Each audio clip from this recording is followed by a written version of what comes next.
7 same के mid पे पहुंच चुके थे हम। प्लेसमेंट्स की तैयारी भी शुरू हो गई थी। एक साथ ही बहुत कुछ हो रहा था कॉलेज में और जिंदगी भी सिंपल चल नहीं रही थी। दीप्शी मेरे साथ क्लास में बैठी हुई उस मूवी के बारे में बात कर रही थी जो कल अपने फ्रेंड के साथ देख कर आई थी। नमन नाम है उसका और 50 मिनट की क्लास में ये नाम वो कम से कम 100 बार दोहरा चुकी थी। मैं भी हाँ हाँ कर रहा था, कभी जबरदस्ती का हंस रहा था। इंस्टा की फोटो के लिए क्या कैप्शन सही रहेगा, उसने इसमें भी मुझे उलझा रखा था। बहुत टाइम बाद मिली थी वो नमन से, तो जाहिर है एक्साइटमेंट होगी ही। चंडीगढ़ में पढ़ाई कर रहा है अभी, फिलहाल अपने घर आया हुआ है कुछ दिनों के लिए ही।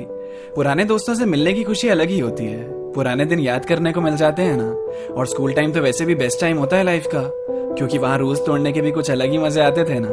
दर्पण और प्रज्ञा फोन में कोई गेम खेल रहे थे। उनको भी कोई खास मतलब नहीं था कि सर क्या पढ़ा रहे थे, बस अटेंडेंस के टाइम पे सारे लोग जिंदा हो जाते हैं, उससे पहले तो किसी को कोई फर्क पड़ता ही नहीं। फिर एग्जाम से पहले दर बदर नोट्स मांगने भटकते हैं। क्लास में 4-5 बच्चों के अलावा सच में कोई पढ़ता ही नहीं। फिर दीप्शी के स्कूल के किस्से सुनकर हम सब भी अपने किस्से सुनाने लगे। नॉस्टैल्जिक सा माहौल बन गया और चमकती हुई आंखों से उन कहानियों पे मुस्कुराने लगे। शायद ये भी सोचने लगे कि कुछ महीनों बाद कॉलेज भी खत्म हो जाएगा, हम सारे दोस्त शायद अलग अलग शहर चले जाएंगे, फिर कहीं और बैठकर जैसे आज स्कूल की बातें कर रहे हैं तब किसी और को अपने इस कॉलेज के किस्से सुनाएंगे। आजकल टीचर्स भी ज्यादा कुछ कहते नहीं थे, वो भी सोचते होंगे लास्ट ईयर है, मजे करने दो।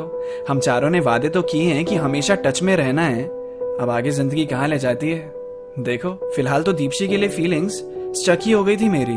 नमन का नाम सुन के मुझे और अजीब लग रहा था, और उससे ये बात मैं बोलूं भी कैसे। मेरी बात सुन के तो अब उसे और वियर्ड लगेगा। मुझसे भी पहले का दोस्त उसका, मतलब मुझसे भी ज्यादा क्लोज होगा। बातों से उसकी लग भी रहा था कि उसमें जरूर कुछ ना कुछ खास तो होगा। कुछ दिनों से दीप्शी हमारे पास होकर भी हमारे पास नहीं रहती थी। हम चारों जब साथ में बैठते भी थे ना तो वो अपना अलग ही फोन में लगी रहती थी, कटी कटी सी, दूर दूर सी। अचानक इस नमन के आने से थोड़ी बदली सी लग रही थी वो। मुझसे बातें भी थोड़ी कम हो गई थी, क्योंकि साथ में पहले जैसा वक्त गुजारती ही नहीं थी वो। ये बात छोटी हो पर मेरी एक बुरी आदत भी तो है, मैं छोटी से छोटी बात को ओवर थिंक करके पहाड़ जितना बड़ा कर देता हूँ, और फिर जब तक वो बात खत्म नहीं हो जाती ना तब तक मैं शांत होकर बैठ ही नहीं सकता हूँ। दीप्शी को खुद एहसास नहीं होना चाहिए क्या कि आजकल मैं सच में अपने ग्रुप से थोड़ा हट सी रही हूँ। बैठती तो आभाष के साथ ही हूँ पर आभाष से ही बात नहीं करती हूँ। एक दिन शाम में कॉलेज के बाद दर्पण और मैं पीकर एवी इधर उधर की बातें कर रहे थे। दर्पण की आज दोनों बैग क्लियर हो गई थी और इसी खुशी में हम पी रहे थे। कुछ घूंट अंदर गए तो मेरे अंदर की बातें भी बाहर आने लगी। कौन है ये नमन, कहां से आ गया? बातें धीरे धीरे दीप्शी और नमन पे जाने लगी। फिर दर्पण ने पूछा मुझसे कि तुझे इतना फर्क क्यों पड़ रहा है नमन से? बातों से तेरी लग तो रहा है कि कुछ अंदर है तो नहीं दीप्शी के लिए। मैंने अपना फोन निकाला और दीप्शी की स्टोरी दिखाई। देख, अभी भी ये नमन के साथ ही है, कॉलेज में भी कहाँ हमें इन्वॉल्व रहती है, और मुझे तो जैसे भूल ही गई है। उसने कहा नहीं, ऐसा तो नहीं है, पर शायद तू ज्यादा सोच रहा है, और जलने की स्मेल भी आ रही है। भाई तुझे दीप्शी से प्यार तो नहीं हो गया है? और तुझे इस बात से दिक्कत है ना कि वो नमन के साथ क्यों है? इसका जवाब बहुत सिंपल है, because he asked her out and you didn't. भाई पूछ के देख उससे, तुम दोनों का बॉन्ड तो वैसे भी कितना स्ट्रांग है, खुद में ही सोचने से कुछ नहीं मिलेगा। उससे बात कर, तब मालूम पड़े क्या राइट है और क्या रॉन्ग है। मैं दर्पण की तरफ देख रहा था और सोच रहा था कि ये भी ऐसी बातें करता है। फिर याद आया, अच्छा ये सब इसका पीने के बाद का रूप हो सकता है। मैंने उसे समझाया कि दीप्शी से प्यार नहीं है मुझे, बस फिक्र इस बात की है कि अब उसे मेरी फिक्र नहीं है।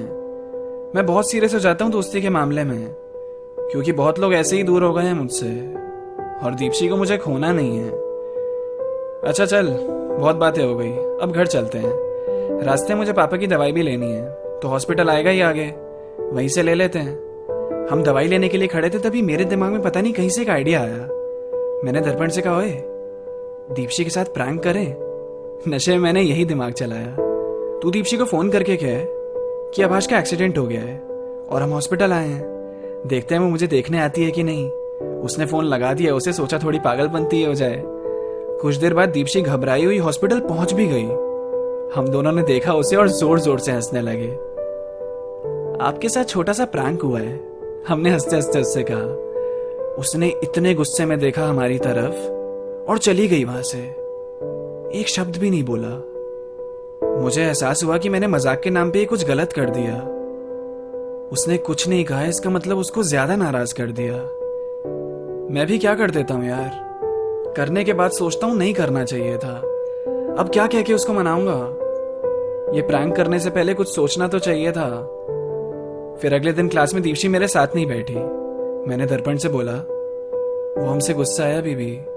फिर उसको मनाने के हमने बहुत तरीके आजमाए, 1000 बार सॉरी कहा और अपनी फटी हुई आवाज में गाने भी गाए। हम हाई थे कल, इसलिए सोचा नहीं मजाक करने से पहले। फिर बहुत कोशिशों के बाद वो मुस्कुराई और उसने कहा ठीक है, माफ कर दिया तुम्हें। वैसे ज्यादा देर तुम लोगों से गुस्सा भी नहीं रह सकती। वो हमसे बात कर ही रही थी, तभी उसका फोन बजा। फोन पे नमन था। बीच में वो बात कटी, मुझे फिर से बुरा लगा। फिर बैठे बैठे कल रात की मुझे दर्पण की बात याद आई, और उसी बात से मुझे बहुत सी चीजें भी समझ में आई कि दीप्ति नमन से इतना कैसे घुल गई। सिंपल है, because he asked her out and I didn't. तो मुझे दीप्ति को बताना चाहिए, नहीं तो देर हो जाएगी। बुरे से बुरा होने को भी क्या होगा, बाद में चीजें संभल ही जाएगी। तो आज पूरा दिन पूरी रात मैंने यही सोचकर निकाल दिया कि क्या बोलूंगा उससे। बिस्तर पे करवट बदल रहा था, फोन में बार बार टाइम देखकर उसे रख देता था। नींद भी नहीं आई ढंग से। अगले दिन कॉलेज में पता चला कि प्लेसमेंट के लिए कंपनीज आना नेक्स्ट वीक से शुरू हो जाएगी। तो इसका मतलब पता ही है, अभी कुछ दिनों तक लाइफ थोड़ी और बिजी हो जाएगी। आज दीप्ति भी पहले से ज्यादा खुश और अच्छे मूड में लग रही थी। अभी बात करने से शायद वो भी मेरी बात अच्छे से सुनेगी। तो छुट्टी टाइम जब सब घर के लिए रवाना हो रहे थे, तो मैंने गेट पे दीप्ति को रोका और उससे कहा, देख आई नो ये वियर्ड लगेगा, बट कुछ दिनों से ना मुझे तुझे कुछ बताना था और मैं कह नहीं पा रहा था। शायद नमन की वजह से या मेरे डर की वजह से, पर दीप्ति बहुत दिनों से मुझे ऐसा लग रहा है कि काश हमारे बीच में कुछ हो सकता। मैं समझा नहीं पा रहा हूं, इसे सिंपल करता हूं। आई स्टार्टेड लाइकिंग यू, और ये मैं तुझे पहले भी बताना चाह रहा था। कॉलेज धीरे धीरे खाली होता जा रहा था और बाकी सब कुछ एकदम शांत भी हो गया था। उसके चेहरे को देखकर लग रहा था कि वो कितनी कंफ्यूज हो गई है मुझे सुन के। थोड़ी देर बाद उसने कहा, क्या तुझे खुद भी पता चल रहा है कि तू क्या बोल रहा है मुझसे? यार तुझसे एक्सपेक्ट नहीं किया था। हम दोनों तो दोस्त थे ना। अब ये भी बिगड़ जाएगा। पहले जैसा तो कुछ हो ही नहीं पाएगा। और मैं तो वैसे नमन को लाइक करती हूं यार। सॉरी, बट हमारे बीच कुछ नहीं हो सकता। चल, जो भी तूने बोला, जो भी मैंने कहा, सब भूल जाते हैं। इन बातों का दोस्ती पे कोई फर्क नहीं पड़ेगा। और वो इतना कहकर चली गई, मैं वहीं खड़ा रह गया। सोचने लगा कि शायद सब कुछ सच में बिगड़ गया। मुंह लटका के, कंधे झुका के खुद को कोस रहा था मैं। जैसा चल रहा था वैसा चलने देना चाहिए था, यही सोच रहा था मैं। फालतू में खराब कर दिया ना सब कुछ। दोस्ती प्यार में नहीं बदलनी चाहिए। लग रहा था दिमाग फटी जाएगा, इतने ख्याल चल रहे थे। फिर उठ के वहां से जाने लगा, सोचा अब चले जाना चाहिए। तभी पीछे से हंसने की आवाज आई। मैंने पलटकर देखा तो दीप्ति मुझे देखकर मुस्कुराई। कहने लगी, शक्ल देख अपनी कैसी बना रखी है। तुझे क्या लगा प्रैंक सिर्फ तू ही कर सकता है, किसी और के बस की नहीं है? मैंने कहा, मैं कुछ समझा नहीं। और तू हंस क्यों रही है? ओह शिट, ये प्रैंक था। मतलब ये सब तू मजाक कर रही है? मैंने जो मजाक किया था उसका ऐसा बदला लिया? मेरी हालत खराब हो गई थी, तुझे पता है। तूने अच्छा नहीं किया। अच्छा, तू मजाक कर सकता और मैं नहीं कर सकती, पर तूने सच में सच मान लिया। पागल है क्या? मैं तुझ जैसा दोस्त नहीं खो सकती। और नमन को मैं कुछ लाइक वाइक नहीं करती। He is just a friend. वैसे एक्टिंग अच्छी थी ना मेरी? सही किया ना मैंने प्रैंक? मेरी सांस में सांस आई ये जानकर कि वो सब महज मजाक था। उसने जितना सब भी मुझसे कहा, उसका उसके लिए भी कोई मतलब नहीं था। कुछ नहीं बिगड़ा, सब सामने था मेरे, और मैं एक राहत की सांस ले रहा था। सब क्लियर हो गया, डर भी निकल गया। मैं उसे प्यार भरी आंखों से देख रहा था। मेरा दिल भी यहीं था और उसका भी सामने ही दिल था।